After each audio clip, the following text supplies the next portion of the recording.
Hi friends, இன்றைக்கி நம்ம கோவை சமையலில் ரவா லட்டு எப்படி பண்ணலாங்கிறத பார்க்கலாமாங்க. ஃபர்ஸ்ட் பேனில் ஒரு ஸ்பூன் அளவுக்கு நெய் சேர்த்துக்கங்க. சேர்த்துட்டு முந்திரி திராட்சைகளெல்லாம் சேர்த்து நல்லா ரோஸ்ட் பண்ணி எடுத்துக்கலாம். கலர் மாறினதுக்கப்புறம் ஒரு பிளேட்டில் எடுத்து வச்சுக்கோங்க. அதே பேனில் 3 ஸ்பூன் அளவுக்கு நெய் இன்னும் கொஞ்சம் ஆட் பண்ணிக்கோங்க.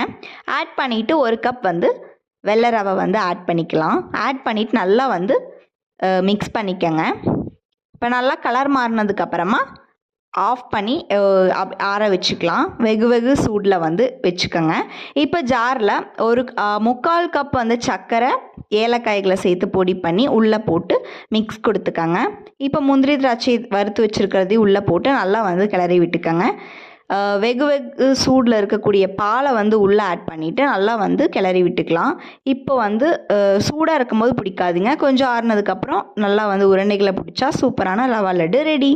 Thank you for watching.